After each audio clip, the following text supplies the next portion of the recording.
Hello friends, hello students. आज हम physics का पहला चैप्टर शुरू करने जा रहे हैं। ट्वेल्थ की फिजिक्स का, ट्वेल्थ का भी उसमें कोर्स कवर करेंगे, लेकिन कंपटीशन के लिए जो उसका बेस है वो भी हम तैयार करेंगे, क्योंकि कॉन्सेप्ट क्लियर होंगे तभी जा कर के आपको कॉम्पिटिटिव बातें समझ में आएंगी। तो बिल्कुल बेसिक से लेते हुए हर चीज़ को समझते हुए किसी भी कॉन्सेप्ट को अनटच नहीं छोड़ना है। ना किसी को ये कह के ये आउट ऑफ कोर्स है, सिलेबस में नहीं है या कठिन है, ये सब कुछ नहीं कहना है। जहाँ तक समझा जा सकता है, जहाँ तक हमारा दिमाग अलाउ करता है हमें समझने की, वो सब चीज़ें हमें समझनी चाहिए। सिर्फ बोर्ड की दृष्टि से किसी चीज़ को नहीं पढ़ना चाहिए, बल्कि विषय को सीखने की दृष्टि से। जब आपका विषय पे, किसी भी सब्जेक्ट पे कमांड होगा तो कोई भी कंपटीशन का एग्ज़ाम आप क्लियर कर सकते हो। इसलिए दिमाग से सबसे पहले तो ये भ्रम निकाल दीजिए कि ये आईआईटी की तैयारी हो रही है, कि ये मेडिकल की तैयारी हो रही है, कि नीट की हो रही है, कि ट्वेल्थ। सबका बेसिक वहीं से है। जब हम उनकी एप्लीकेशंस करते हैं, क्वेश्चंस कहते हैं, जब हम उनके उन क्वेश्चंस पर पहुंचते हैं तो वहाँ पर ये डिस्क्रिमिनेशन जरूर हो जाता है कि ये क्वेश्चन जो है बोर्ड तक पूछे जाएंगे, ये क्वेश्चन जो है नीट में पूछे जा सकते हैं, ये मेंस में पूछे जा सकते हैं, या कौन से क्वेश्चन एडवांस में पूछे जा सकते हैं। लेकिन बेस सबका वही है, यानी स्टार्ट हमें वहीं से करना है। चाहे वो आईआईटी का एडवांस की तैयारी शुरू करनी है, चाहे वो आईआईटी जेई के मेंस की तैयारी शुरू करनी है, हमें शुरुआत वहीं से करनी पड़ेगी, नीट के लिए चाहे बोर्ड के लिए। अब यहाँ पर चूंकि हम पूरे नोट्स जो है पूरे कोई भी उसमें कोई कटौती नहीं करेंगे, फुल नोट्स लिखेंगे, जिससे कि हमें बोर्ड के लिए कुछ अलग से ना पढ़ना पड़े। तो वो चीज़ों को भी हम लेके चलेंगे, थ्योरी में हम सब चीज़ क्लियर करेंगे। ठीक है, तो शुरू करते हैं इलेक्ट्रोस्टैटिक्स।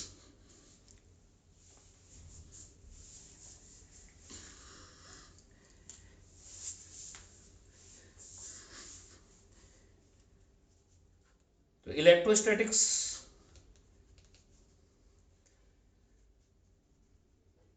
ये पहली यूनिट है ट्वेल्थ की फिजिक्स की। और सबसे पहले हमें ये पता होना चाहिए ये इलेक्ट्रोस्टैटिक्स का मतलब क्या है। नाम से लग रहा है स्टैटिक्स का मतलब तो आप जानते हो, जो चीज़ रेस्ट पे होती है उसको स्टैटिक्स स्टैटिक बोलते हैं। इलेक्ट्रोस्टैटिक्स तो नाम से ही क्लियर हो रहा है कि किस इलेक्ट्रिसिटी कौन प्रोड्यूस कर रहा है, चार्ज। तो चार्ज जो भी कुछ कर रहा है रेस्ट पर, वो जो भी प्रोड्यूस कर रहा है, फोर्स, पोटेंशियल, फील्ड, उन सब की स्टडी को ही हम क्या बोलते हैं, इलेक्ट्रोस्टैटिक्स बोलते हैं। तो what is electrostatic? It is the study of behaviour of charge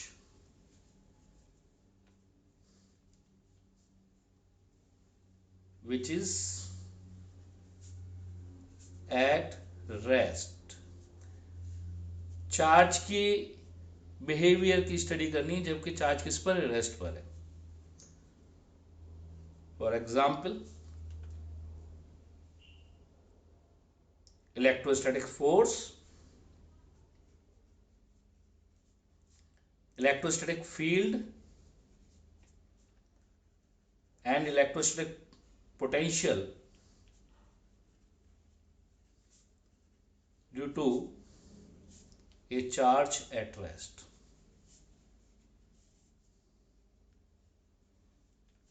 ये इलेक्ट्रोस्टैटिक्स की डेफिनेशन है, पता होना चाहिए, जनरली पूछी कहीं नहीं जाती है, पर यह शुरुआत करते समय इसको जानना जरूरी है कि अब दिमाग में एक बात सेट हो गई कि यहाँ पर जो भी करना है उसके स्टैटिक बिहेवियर को ही हमें लेके चलना है। तो जैसे ही यहाँ पर चार्ज का नाम आता है तो सबसे पहला हमारे दिमाग में बात आती है कि what is electric charge.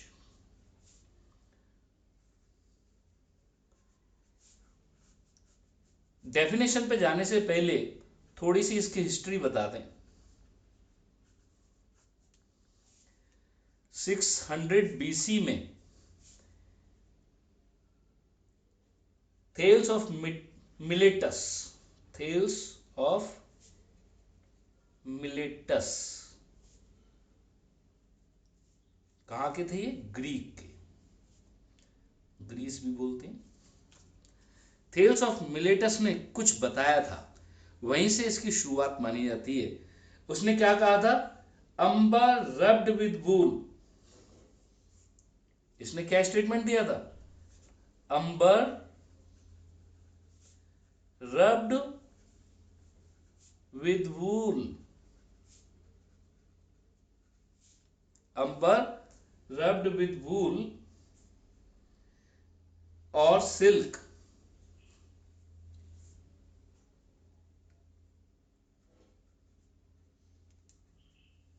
attracts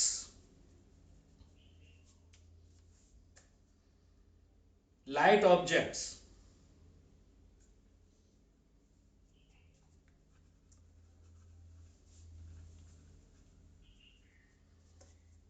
ये सबसे पहले ऑब्जर्व की हुई एक फिनोमिना है, जिसको थेल्स ऑफ मिलेटस ने लिख दिया 600 बीसी में, और उसके लिखी हुई बातें हमारे पास हैं, इसलिए हम यहीं से इसको मानते हैं। इससे पहले किसी ने किया हो, नहीं बताया हो, नहीं लिखा हो, तो वो हम नहीं जानते, पर नोन यही है कि ये स्टार्ट यहीं से हुआ है। अब दूसरी बात आती है कि ये इलेक्ट्रिसिटी नेम कहाँ से आया, इलेक्ट्रिसिटी वर्ड आया कहाँ से? तो बता दें, इलेक्ट्रिसिटी वर्ड भी ग्रीक वर्ड इलेक्ट्रॉन से आया। ग्रीक वर्ड इलेक्ट्रॉन, वहां पर के है, इसका मतलब होता है अंबर, जो ऊपर अंबर, हिंदी में इसको आबनूस भी बोलते हैं, पेड़ होते हैं, पेड़ की लकड़ी है उस, तो अंबर वुड होती है ये। तो इलेक्ट्रॉन का मतलब था अंबर, अंबर को वहां पर इलेक्ट्रॉन बोला जाता था। अब समझ में आया, इलेक्ट्रॉन वर्ड ये ग्रीक लेटर है, जब ये जो इंग्लिश में हुआ तो ये इलेक्ट्रॉन बन गया, जो इलेक्ट्रॉन आपने, और उसी से टर्म ये इलेक्ट्रिसिटी वर्ड जो है डिराइव हुआ है। तो अब हम ये कह सकते हैं, therefore electricity word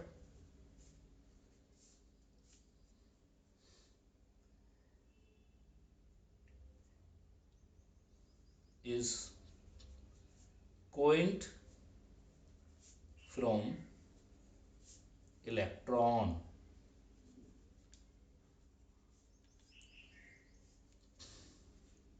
Greek word for अंबर, अंबर के लिए ग्रीक वर्ड था, वहीं से इलेक्ट्रिसिटी वर्ड आया। अब हम चार्ज के बारे में बात करते हैं कि चार्ज क्या है।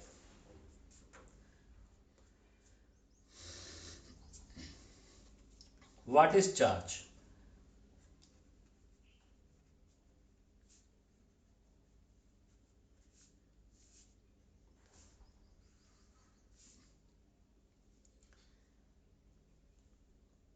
शुरू में तो इनको रब करके फ्रिक्शन से हम जो है चार्ज कर लेते थे, चाहे वो ग्लास रॉड हो, चाहे एबोनाइट हो, चाहे अंबर हो। बाद में जब स्टडी हुई तो मालूम पड़ा कि चार्ज किसी ऑब्जेक्ट का गुण नहीं, उसकी प्रॉपर्टी नहीं है, ये पार्टिकल से हमें मिली है। तो बाद में जब चार्ज जब डिफाइन हुआ फाइनली, तो जो डेफिनेशन है वो फाइनल बिल्कुल लास्ट में जब आई, जब हम जान गए कि कुछ पार्टिकल्स होते हैं जिन पे चार्ज होता है। तो what is charge? It is the inherent property of some particles. It is the inherent property of some particles due to which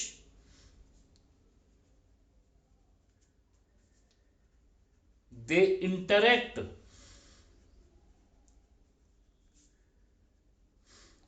with each other electrically. In addition to gravitational force.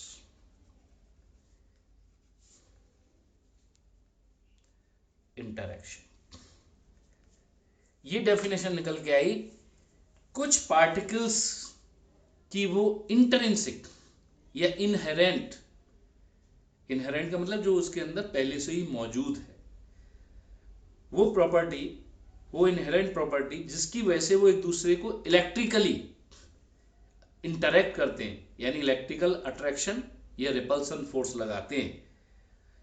और ये force चूंकि उन particles में मास भी है, तो मास की वजह से कौन सा फोर्स होता है? Gravitational force. तो ग्रेविटेशनल फोर्स के अलावा एक और जो फोर्स क्रिएट हो रहा है, उस फोर्स को प्रोड्यूस करने वाली, उसको क्रिएट करने वाली जो इंट्रिंसिक प्रॉपर्टी है, उस प्रॉपर्टी का नाम ही चार्ज डाला गया।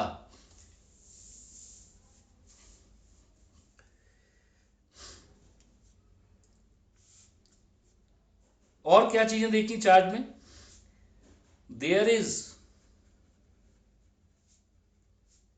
रिपल्सन बिटवीन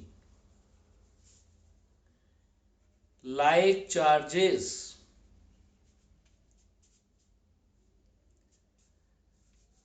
and attraction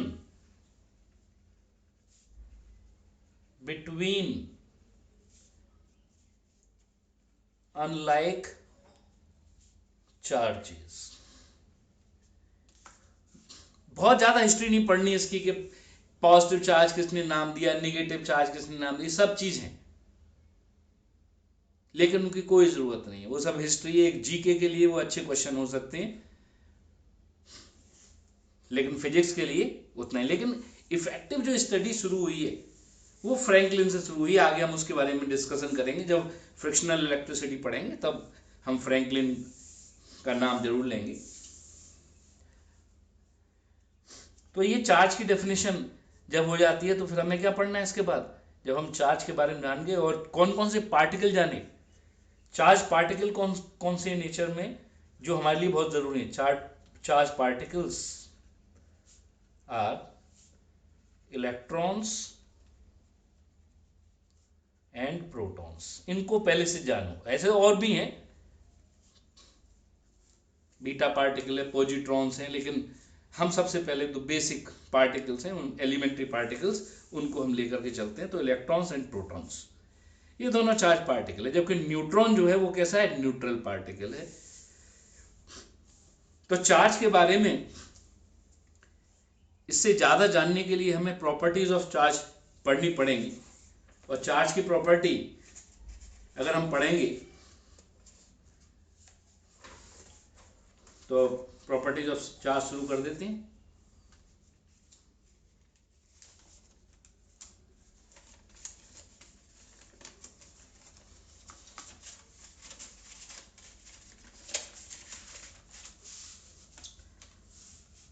तो अब हम स्टडी करते हैं properties of charge.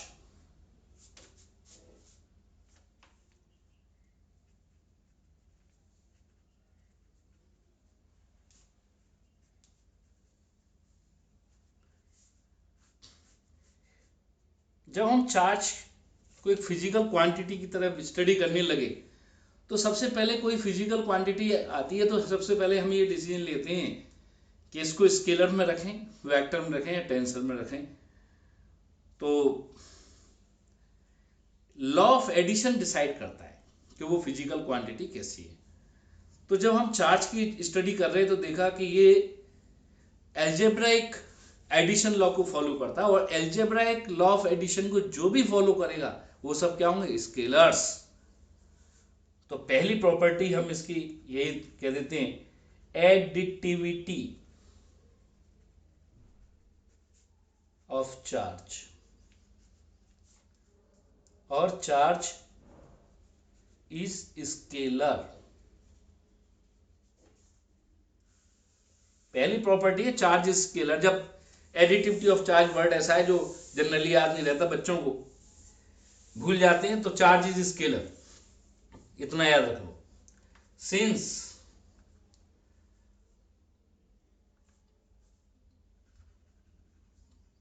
Charge is added, कैसे ऐड किया जाता है इसको? अलजेब्राइकली। मैंने नहीं किया, उसने अपनी प्रॉपर्टी शो की एडिशन की। जब मैंने एक्सपेरिमेंटली इसके एडिशन को देखने की कोशिश की तो वहां देखा एल्जेब्राइक एडिशन से ही रिजल्ट आ रहे। एक चार्ज की वजह से कोई हमने प्रॉपर्टी स्टडी की, दूसरे चार्ज की वजह से जब दोनों को कंबाइन करके देखी तो जो प्रॉपर्टी आई सेम पॉइंट पर, सेम प्लेस पर, तो वो देखी कि वो उनके सिंपल एडिशन से आ रही है, यानी एल्जेब्राइक एडिशन से आ रही है। तो एल्जेब्राइकली जब ऐड होता हुआ दिखा हमें चार्ज, तो हमने कह दिया charge is added algebraically, therefore charge is a scalar physical quantity.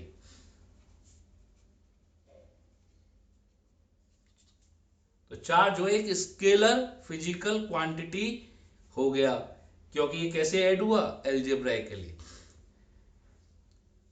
अब आगे, अभी चूंकि हमने यूनिट्स नहीं पढ़ी है, लेकिन फिर भी for example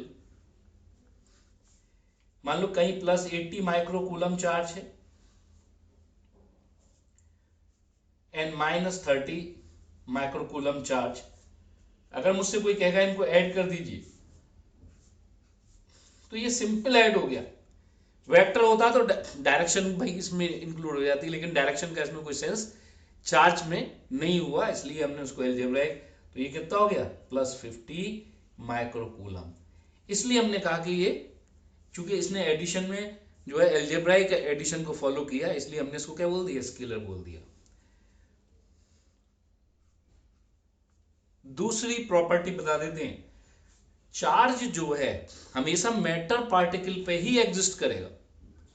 charge can not exist without matter, it always exists on a matter particle. Charge always exists on a matter particle.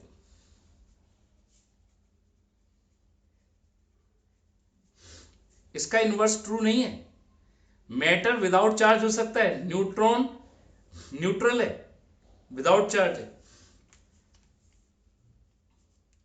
Charge always exist on a matter particle while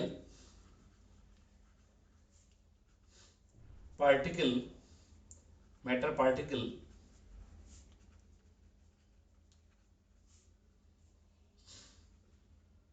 may be without charge. ऐसा तो हो सकता है कि matter particle पे charge ना हो, पर ऐसा नहीं हो सकता कि चार्ज है वो मैटर पार्टिकल नहीं है। यानी charge always exist on matter particle while matter में है वो may not have charge. Charge उस पर हो भी सकता है, चार्ज नहीं भी हो सकता है। तो ये दो प्रॉपर्टी हो गई। इसके बाद हम थर्ड प्रॉपर्टी, चार्ज की एक और इंपॉर्टेंट प्रॉपर्टी है, दैट इज क्वांटाइजेशन। बाद में मालूम पड़ी है, शुरू में नहीं थी ये हमारे पास। शुरू में इन प्रॉपर्टीज के बारे में हमारे पास कोई जानकारी नहीं थी। बाद में हमें मालूम पड़ा कि चार्ज जो है क्वांटाइज्ड है। तो क्वांटाइजेशन ऑफ चार्ज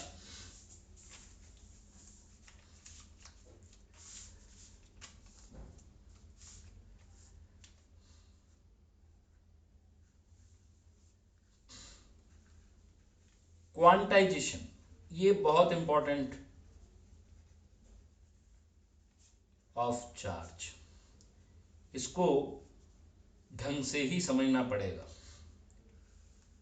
क्योंकि ये क्वांटाइजेशन वर्ड जो आ जाता है ये यहीं से बस एक नई फिजिक्स की शुरुआत हो जाती है, क्वांटम फिजिक्स जिसे बोलते हैं। तो ये क्वांटम वर्ड जो आया है, ये जो कंटिन्यूअस है उसका ठीक उल्टा है। इसको समझने के लिए मैं आपको एक बहुत आसान और आसानी से समझ में आने वाला बहुत बेहतरीन उदाहरण दे सकता हूं। एग्जाम्पल है हमारे पास, जैसे आपने देखा होगा आपके घर पे, आपके घर का जो दरवाजा है वो जमीन से थोड़ा ऊंचा है, तो आप वहां दो तरह की चीजें बनवाते हैं। एक तो रैंप बनवा देते हैं और साइड में कुछ स्टेयर्स भी बनवा देते हैं। अब जो रैंप और स्टेयर्स में डिफरेंस है वो क्या है, वही समझना है। क्योंकि ये जो डिफरेंस है, यही डिफरेंस होता है कंटिन्यूअस में और डिस्क्रीट में, या क्वांटाइज में और नॉन क्वांटाइज में। क्वांटाइज का मतलब होता है काउंटेबल, जिसको हम काउंट कर सकते हैं, फुल नंबर्स के फॉर्म में जिसको काउंट कर सकते हैं, दैट इज कॉल्ड क्वांटाइज्ड। और जिसको काउंट नहीं कर सकते हैं उसको नॉन क्वांटाइज्ड बोलते हैं। अब यहां पर बिल्कुल क्लियर है कि जो स्टेयर्स हैं उनको हम काउंट करेंगे। जैसे नीचे से ऊपर चढ़ने की हमने स्टेयर्स बना दी, मान लो 16 स्टेयर्स में आप ग्राउंड फ्लोर से फर्स्ट फ्लोर पे पहुंच जाते हैं और एक बगल में रैंप है। रैंप पे आप डिसाइड नहीं करोगे कितने जो स्टेप्स में आप ऊपर चढ़ोगे, आप कितने डिफरेंट डिफरेंट पर्सन के डिफरेंट डिफरेंट स्टेप्स होंगे, इसमें मतलब जो चाहोगे वो वैल्यू ले सकते हो। लेकिन स्टेयर्स में जो चाहोगे वो वैल्यू नहीं ले सकते, वो बिल्कुल काउंटेबल हैं। बिल्कुल यही चीज होती है, यानी जहां पर चीजों की काउंटिंग शुरू हो जाए वो सब क्वांटाइज्ड है। और अब जैसे एक और एग्जांपल हम आपको दे सकते हैं क्लासरूम का। एग्जाम्पल क्या है, जैसे मान लो क्लास में हमने अपनी क्लास में एक पार्टी रखी, तो हमने उसमें पैटीज मंगा ली या समोसे मंगा लिए, और दूसरी हमने कोल्ड ड्रिंक मंगा ली। ठीक है, अब कोल्ड ड्रिंक स्वास्थ्य के लिए हानिकारक है तो हम लस्सी मंगवा लेते हैं। चलो, अब मालूम पड़ा 10 स्टूडेंट हमारी क्लास में बैठे हुए हैं जिनको हमने पार्टी दी थी 11वें हमें, तो हमने गिन करके 11 समोसे मंगवा लिए और लस्सी बनवा ली, घर पे ही बनवा ली। लस्सी कौन सी बाजार से हमें खरीद के लानी है, घर पे ही बनवा ली, बच्चे दही मंगा के लस्सी बन। अब वहां पे एक 12वां इंसान और आ जाता है, और ये नियम है अपने जब कि ये नियम कर दिया उसमें कि भाई कोई शेयर नहीं करेगा, मतलब तोड़ेगा नहीं, कोई चीज टूटनी नहीं चाहिए। क्वांटाइज की सबसे मेन बात होती है कि जो जो क्वांटा है, जो यूनिट है, जो मेन यूनिट है जिसकी क्वांटाइजेशन की बात चल रही है, जिसके टर्म में हम चीज़ों को लिख रहे हैं, वो अनब्रेकेबल होती है। यानी हमने मान लिया समोसे को तोड़ना नहीं है, ये शर्त है हमारी। तो 12वां इंसान आ गया तो हम उसके साथ समोसा शेयर नहीं, उसको हम कुछ भी नहीं दे सकते, लेकिन लस्सी दे सकते हैं, वो कंटिन्यूअस है। कैसे दे सकते हैं कि थोड़े बाकी लोग सब कम कम ले लेंगे, उसमें कोई कोई वो तो है नहीं, मेजरमेंट से तो हम दे नहीं रहे, अंदाज से ही दे देते उसको, थोड़ा और कम कम दे देंगे। यानी जो कंटिन्यूअस है उसमें 12वें के लिए स्थान है, लेकिन क्वांटाइज उसमें नहीं है, क्योंकि उसकी काउंटिंग पूरी होने के बाद फिर कोई और उसमें मॉडिफिकेशन नहीं हो सकता। तो क्वांटाइजेशन ये यहीं से समझ के चलना है कि यहां से लेके आगे तक बीटेक करोगे या कुछ भी करोगे, कोई भी एजुकेशन सिस्टम में जाओगे, चाहे इवन आप डॉक्टर भी बनोगे, वहां पर भी ये वर्ड ऐसा है जो जनरल वर्ड है, वो किसी एक सब्जेक्ट की धरोहर नहीं है। तो ये सब जगह इन चीज़ों की ज़रूरत पड़ेगी कि कंटिन्यूअस और क्वांटाइज में डिफरेंस क्या है। ये डिफरेंस आपको होगा, केमिस्ट्री में भी आपको ये चीज़ें मिलेंगी। तो अब क्वांटाइजेशन यहां पर हम बता देते हैं कि चार्ज, उसने कहा कंटिन्यूअस नहीं है, charge is not continuous. Quantization of charge में क्या बोल रहा, चार्ज इज नॉट कंटिन्यूअस। ये किसके फॉर्म में दिया था, it is always given in the form of electrons, it is always transferred in the form of electrons. Electrons के फॉर्म में इसको ट्रांसफर किया जाता है। इसका मतलब इलेक्ट्रॉन की काउंट पर ही डिपेंड करेगा चार्ज, और यही क्वांटाइजेशन है, क्योंकि इलेक्ट्रॉन तो पूरे होंगे, आधा टूटा फूटा इलेक्ट्रॉन थोड़ी होता है। जैसे हमारा समोसा नहीं टूट सकता था, वैसे इलेक्ट्रॉन भी अनब्रेकेबल माना गया उस समय। जब आज के ज़माने में बात थोड़ी सी चेंज हो गई है, अब इलेक्ट्रॉन के चार्ज को भी डिवीज़न हो गया है, लेकिन वो भी अभी उस लेवल पे नहीं हुआ है कि हम उसको जनरल उसमें यूज़ कर लें। न्यूक्लियर रिएक्शंस के बीच में उनको देखा गया है, उसको क्रिएट होते हुए, अभी प्रैक्टिकली उसको ऑब्टेन नहीं किया जा सका। तो क्या हुआ, in the form of electrons ही हम चार्ज को क्या कर सकते हैं, ट्रांसफर कर सकते हैं। तो फिर क्या हुआ, क्वांटाइजेशन, यानी जो भी चार्ज होगा वो इलेक्ट्रॉन के चार्ज के इंटीजर मल्टीपल, क्योंकि एक इलेक्ट्रॉन का चार्ज फिक्स है और इलेक्ट्रॉनों की संख्या कैसी, इंटीजर, 1 2 3 ऐसे ही तो होगा इलेक्ट्रॉन। तो जो एक इलेक्ट्रॉन के चार्ज में इलेक्ट्रॉनों की नंबर से जब मल्टीप्लाई करोगे, वो number is always a integer. Therefore any charge existing in the nature is always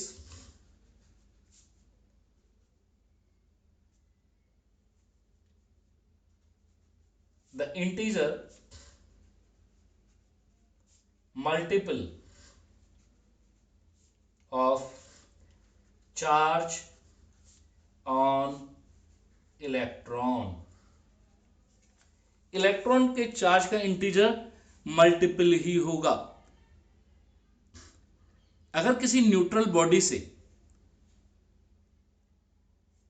अगर हमने number of electrons n number of electrons को हमने ट्रांसफर कर दिया है या उसको दे दिया है, इफ, लिख देता हूं, if n number of electrons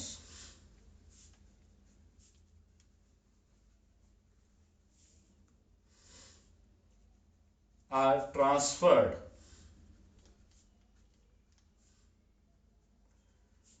from one body to the other,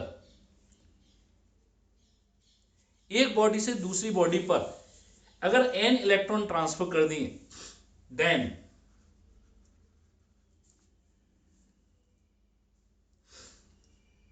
charge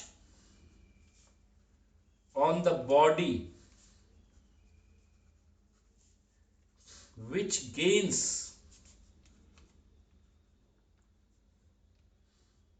अगले उस पर लिखता हूं, which gains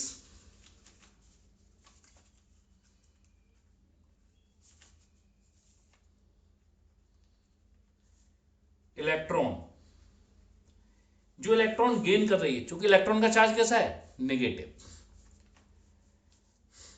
गेन कर रही है तो plus n e, and charge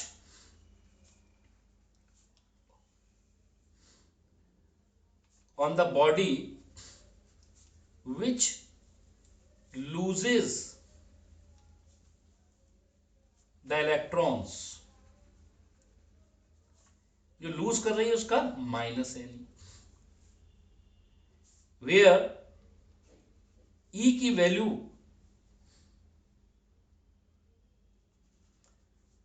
E is equal to -1.6 into 10⁻⁻19 coulomb. यानी जो बॉडी चार्ज इलेक्ट्रॉन गेन कर रही है उस पर नेगेटिव चार्ज आएगा, क्योंकि E इज नेगेटिव, हमने Q is equal to plus A नहीं लिखा है, लेकिन Q कैसा आएगा, नेगेटिव, बिकॉज इलेक्ट्रॉन का चार्ज कैसा है, नेगेटिव है, और यहां पर लूज कर रही है यानी माइनस एन, लेकिन इलेक्ट्रॉन का चार्ज कैसा है, नेगेटिव। देयरफॉर यहां से क्या क्लियर हो गया, therefore body which gains electron becomes negatively charged, while the body which loses electrons becomes positively charged.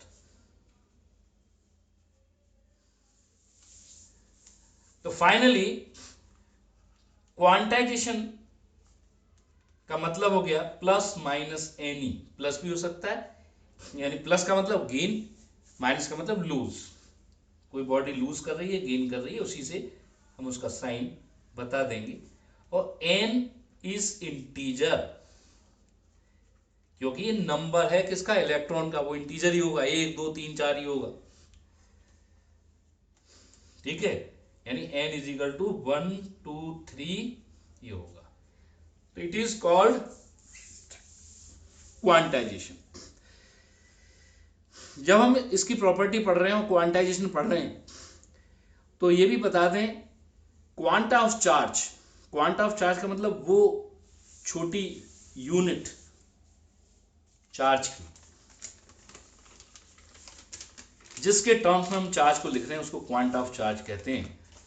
तो इलेक्ट्रॉन इन दिस क्वांटाइजेशन, जो हम क्वांटाइजेशन पढ़ रहे हैं अभी, इसमें जो इलेक्ट्रॉन है वो क्या है, quanta of charge. In this quantization, quanta of charge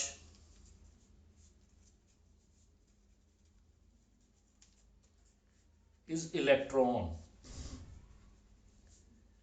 ये ही क्वांटा ऑफ चार्ज है, -1.6 इंटू 10⁻⁻19 कूलम। अब देख रहे हो कि इतना छोटा चार्ज है,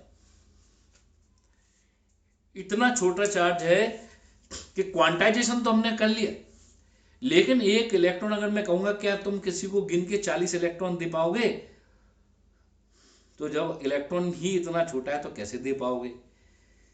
ये बिल्कुल उसी तरह से हो गया, और ज्यादा इसको समझना है, जैसे सूजी या आटा हम लेते हैं, तो हमें क्या लगता है, अरे आटा तो कंटिन्यूअस है, लेकिन जरा माइक्रोस्कोप से देखो, उसके एक एक पार्टिकल तुम्हें अलग अलग दिखेगा। तो जब बात हो रही हो बहुत छोटे चार्ज की, 10⁻⁻19 कूलम के रेंज की चार्ज हो रही है, तो हम इलेक्ट्रॉन के गिन करके दे सकते हैं। लेकिन कोई बात करें micro coulomb charge, coulomb charge, milli coulomb charge, ये इससे अरबों खरबों गुना बड़े चार्ज है, तो वहां क्वांटाइजेशन ड्रॉप हो जाएगा, वहां पर हम क्वांटाइजेशन नहीं ले पाएंगे। तो यानी क्वांटाइजेशन वहीं पर काम करेगा जब हम बहुत छोटे चार्जेस के साथ डील कर रहे होंगे, और चार्ज बड़े होते बिल्कुल ऐसे, जैसे गेहूं, अगर कोई पूछे आपसे गेहूं क्वांटाइज्ड है या कंटिन्यूअस, तो आज तक क्या कभी आपने गेहूं के दाने गिन के लिए, आप तो किलो में खरीद लाए, मुट्ठी भर कह दोगे, बर्तन भर के ले लोगे, लेकिन गिन के जनी साहब मुझे 1 लाख दाने दे दीजिए या मुझे 1 करोड़ दाने दे दीजिए, ऐसे कभी मांगे? नहीं मांगे। क्यों नहीं मांगे? क्योंकि यूनिट बहुत छोटी है। गेहूं का दाना एक छोटा है जो हमारी डेली नीड्स में उसका कोई एग्जिस्टेंस नहीं है। हाँ, अगर यही होते क्या, केले, अमरूद, जिनकी यूनिट क्या है, बड़ी, तो वो गिन के दिए जा सकते थे, इसलिए केले दर्जन में ले आते हो, गेहूं नहीं लाते हो दर्जन में और जो है सेंचुरीज में, उसको किलो में ही खरीद रहे हो। तो जब जहां पर जो क्वांटा है वो छोटा हो जाए, तो वहां पर क्वांटाइजेशन, बड़ी चीजें जब हम स्टडी करते हैं तो वहां क्वांटाइजेशन को ड्रॉप कर देते हैं। तो जब हम माइक्रो कूलम, मिली कूलम और कूलम, इस रेंज के चार्जेस को जब डील करेंगे, तो हम क्वांटाइजेशन की बात नहीं करेंगे, सिर्फ बहुत छोटे चार्ज की करेंगे। सिर्फ बहुत छोटा जब चार्ज होगा, 10⁻⁻18 -19 रेंज का, कूलम के रेंज का, तभी हम क्वांटाइजेशन की बात कर पाएंगे, अदरवाइज हम चार्ज के क्वांटाइजेशन की बात नहीं कर पाएंगे। हालांकि क्वांटाइजेशन हमेशा रहेगा, लेकिन जब संख्या इतनी ज्यादा हो गई तो फिर वो फिर मीनिंगलेस है। किसी चीज का आंसर इनफाइनाइट आने लग जाए, अगर मान लो 10⁻19 किसी की नंबर आती है, तो प्रैक्टिकली आप उतने नंबर को काउंट थोड़ी कर सकते हो, और जब काउंट नहीं कर सकते हो तो फिर उसको क्या मान लो, इनफाइनाइट। जब कोई चीज इनफाइनाइट हो रही है हमारे हिसाब से, तो हमें वो मेथड फिर हमारे लिए वैल्यूएबल नहीं रहा, फिर हमें क्या करना पड़ेगा, फिर बड़ी यूनिट्स की तरफ जाना पड़ेगा, उनके टर्म में उस चार्ज को रिप्रेजेंट करना पड़ेगा। तो इसलिए फिर वहां पर क्वांटा को हम क्या करेंगे, ड्रॉप करेंगे। क्वांटाइजेशन के जो यहाँ पर जो उसकी प्रॉपर्टी है उसको हम ड्रॉप करके चलेंगे। जैसे चीनी लेके आते हो आप, गेहूं लेके आते हो, तो वहां पे आप कभी भी काउंटिंग नहीं कर रहे हो। लेकिन अमरूद, सेब, केला ये गिन के भी ले सकते हो आप। लड्डू भी गिन के लेते हो कि भाई इतने लड्डू हो जाए, इतने लोगों को देना है। समोसे गिन के लेते हो क्योंकि इनके क्वांटा बड़े हैं। हमारी ज़रूरत के हिसाब से हमारे लिए ये छोटे क्वांटा नहीं है। एक समोसा हमारे लिए काफ़ी है, हम 1 या 2 समोसे ही खाते हैं। लेकिन चीनी के 1 या 2 दाने नहीं खाते हैं, वो चम्मच भर के लेते हैं जिसमें पता नहीं कितने दाने आते हैं। कभी गिनने की कोशिश नहीं की होगी आपने। ठीक है, आई थिंक ये क्लियर हो गया होगा। तो फॉर बिगर चार्जेस, कौन कौन से bigger charges?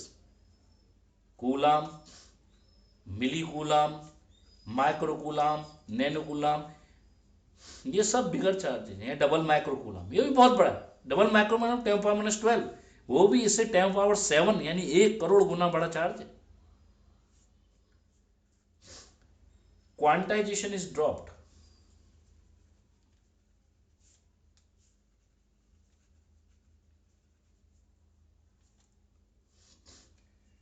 because quanta of charge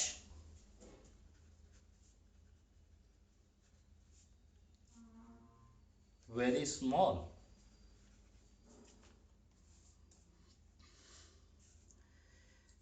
quantization के ऊपर जो भी न्यूमेरिकल होगा हम उसको आगे कर लेंगे। अभी हम प्रॉपर्टीज पहले स्टडी कर लें। इसके बाद एक और प्रॉपर्टी आती है,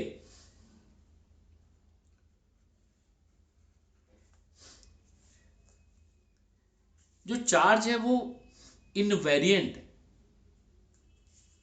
चार्ज इज इनवेरिएंट।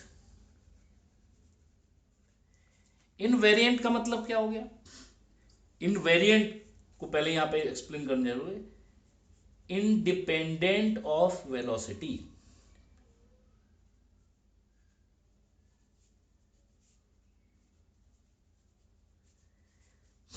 चार्ज जो है वेलोसिटी पे डिपेंड करता ही नहीं है।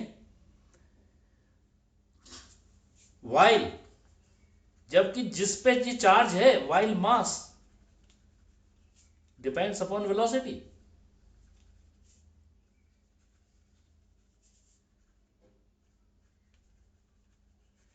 आपको मालूम है मास का डिपेंडेंस क्या है?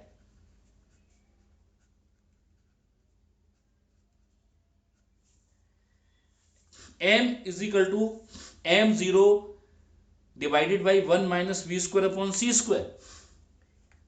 m0 क्या है? Mass at rest. c क्या है? Speed of light.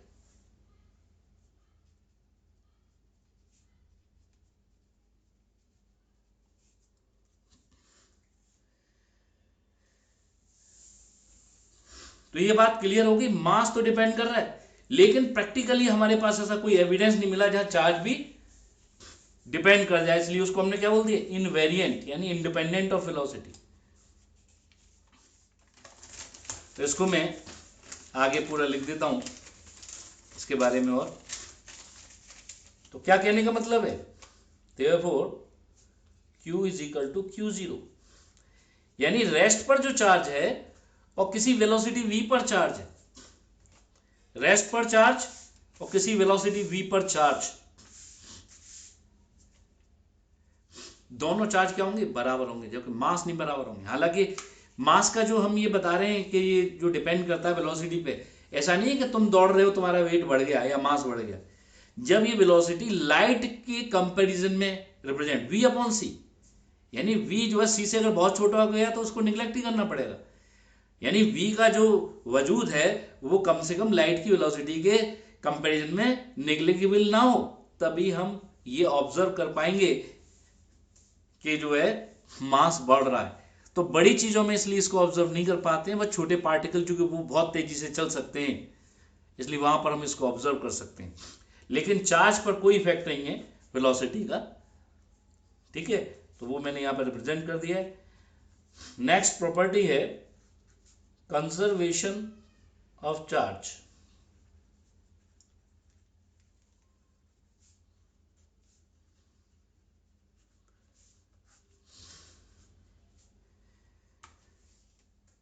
चूंकि ये इनहेरेंट प्रॉपर्टी है तो जो पार्टिकल जो बन गए हैं वो पार्टिकल सारे के सारे फिक्स हैं, नंबर उनका चेंज नहीं हो सकता, और जब वो न्यूट्रलाइज तो हो सकते हैं, जैसे एक इलेक्ट्रॉन एक प्रोटॉन मिलकर के एक न्यूट्रॉन बना लेंगे, लेकिन चार्ज न्यूट्रलाइज हो गया, लेकिन टोटल चार्ज हमेशा क्या रहेगा? पहले भी एक इलेक्ट्रॉन और प्रोटॉन का चार्ज क्या था?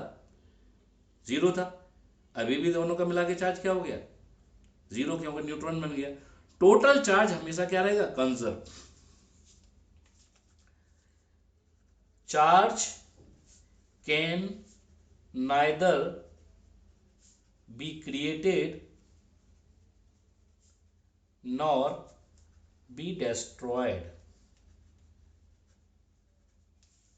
चार्ज को ना तो हम क्रिएट कर सकते हैं और ना ही डेस्ट्रॉय कर सकते हैं। इसीलिए जब आप केमिकल इक्वेशन को बैलेंस करते हो तो दोनों तरफ के चार्ज बराबर करते हो, क्योंकि ये बिल्कुल क्लियर है कि चार्ज कभी भी ना तो प्रोड्यूस होगा और ना ही डेस्ट्रॉय होगा। ठीक है, तो इसलिए रिएक्टेंट का और प्रोडक्ट का जो चार्ज है वो हमेशा क्या आएगा? बराबर आएगा। इसलिए केमिकल इक्वेशन आप बैलेंस कर पाए थे। इसके अलावा एक इलेक्ट्रॉन और एक पॉजिट्रॉन